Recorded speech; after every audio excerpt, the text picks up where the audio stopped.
Hello বন্ধুরা, তোমাদের আমার চ্যানেলে স্বাগত। তো আজ আমরা আলোচনা করব যে এসআইআর কি এবং কেন করা হচ্ছে, কারা ভোটার তালিকা থেকে বাদ পড়তে পারেন, কি কি নথি ডকুমেন্টস লাগবে, 2002 সালে তালিকার গুরুত্ব কি, নতুন ভোটারের জন্য কি নিয়ম, এসআইআর প্রক্রিয়ায় অংশ না নিলে কি হবে।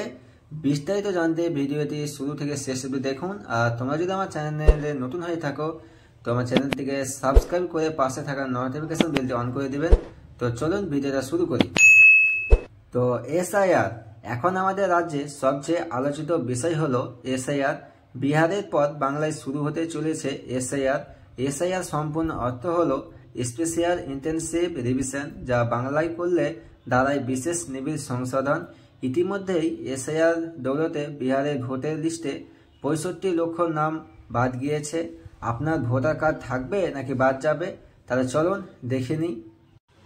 সবার আগে আমাদেরকে জানতে হবে যে এসআইআর কি। প্রতি বছরই ভোটার তালিকা সংশোধন হয়, কিন্তু এবার হচ্ছে বিশেষভাবে নিবিড় সংশোধন। নতুন নাম নথিভুক্ত করার পাশাপাশি মৃত এবং অবৈধ ভোটারদের নাম বাদ দিয়ে নতুন তালিকা প্রকাশ করা হয়। কিন্তু কমিশন মনে করছে ওই প্রক্রিয়া ত্রুটিপূর্ণ এবং নিবিড় নয়। নাম তোলা এবং বাদ দেওয়ার ক্ষেত্রে অনেক গলদ থেকে গিয়েছে। এসআইআর করে সব ভোটারদের নাম নতুন করে নথিভুক্ত করা হবে। নির্বাচন কমিশনের লক্ষ্য কি? কোনো বৈধ ভোটার যেন বাদ না যায়, একজনও অবৈধ ভোটার যেন তালিকা না থাকে। শেষবার এমন বড় সংশোধন হয়েছিল 2002 সালে। কেন এখন করা হচ্ছে এসআইআর? আগামী বছর বিধানসভা নির্বাচন, তাই চাই কমিশন এই নতুন সংশোধিত তালিকা ধরেই ভোট হোক। অর্থাৎ এবারকার এসআইআর তালিকা হবে চূড়ান্ত ভোটার তালিকায়। প্রয়োজনীয় নথিগুলি কি কি? এসআইআর এর সময় বিএলও বা বুথ লেভেল অফিসার আপনার বাড়িতে এসে দেবেন এনুমারেশন ফর্ম। এর সঙ্গে দিতে হবে কমিশনের বেঁধে দেওয়া 11টি নথির যে কোনো একটি। তো চলো আমরা দেখে নিই সেই 11টি নথি কি কি।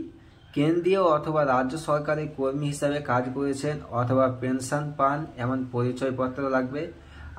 1987 সালের 1 জুলাইয়ের আগে ব্যাংক, পোস্ট অফিস, এনআইসি, স্থানীয় প্রশাসনের দেওয়া যে কোনো নথি লাগবে।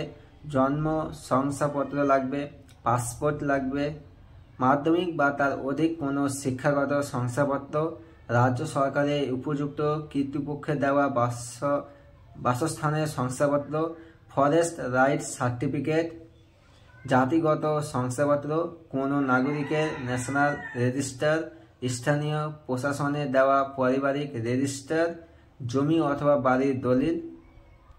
তো তোমাদের এই 11টি নথির মধ্যে যে কোনো একটি নথি দিতে হবে। এছাড়াও সুপ্রিম কোর্টের নির্দেশ মোতাবেক পরিচয়পত্র হিসাবে আধার কার্ড দেখানো যাবে, তবে তা দেখিয়ে নাগরিকত্বের দাবি করা যাবে না। কমিশন জানিয়েছে আধার কার্ডের সঙ্গে এই 11টি নথির যে কোনো একটি দিতে হবে। এই 11টি নথির বাইরে কোনো নথি যদি নাগরিক প্রমাণ করতে পারে তবে তা গ্রহণ করা হবে। কারা বাদ পড়বেন? যারা 2002 সালের ভোটার তালিকায় পরিবারের কারো নাম দেখাতে পারবেন না অথবা নাগরিকত্বের প্রমাণ দিতে পারবেন না, তাদের নাম তালিকা থেকে বাদ যাবে। মৃত, অন্যত্র চলে যাওয়া বা জাল নথি দেওয়া ভোটাররাও বাদ পড়বেন। কমিশনের ধারণা প্রায় 1 কোটি নাম বাদ যেতে পারে। তাহলে নতুন ভোটাররা কি করবে? নতুন ভোটারদের জন্য যাদের নাম তালিকায় নেই তাদের ফর্ম 6 এ আবেদন করে নতুন করে নাম তুলতে হবে। বিএলওরা ফর্ম দেবেন না, নিজে আবেদন করতে হবে। আর অংশ না নিলে কি হবে? যদি কেউ এই এসআইআর এর প্রক্রিয়ায় অংশ না নেন তাহলে 2026 সালের নতুন ভোটার তালিকা থেকে তার নাম বাদ যাবে। তখন তিনি ভোট দিতে পারবেন না। তাই সময় মতো ফর্ম জমা দেওয়া অত্যন্ত জরুরি। আর নতুন ভোটার তালিকা প্রকাশ হবে 2026 সালে।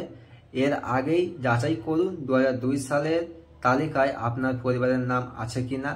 রাজ্যের সিও অফিসের ওয়েবসাইটে গিয়ে দেখে নিন নিজের নাম আছে কিনা। তো বন্ধুরা, যদি ভিডিওটা তোমাদের কিছুটা যদি হেল্প মনে হয়, যদি ভালো লাগে, তো আমার চ্যানেলটিকে সাবস্ক্রাইব করে দেবেন, পাশে থাকা নোটিফিকেশন বেলটি অন করে দেবেন এবং পাশে থাকবেন। ধন্যবাদ।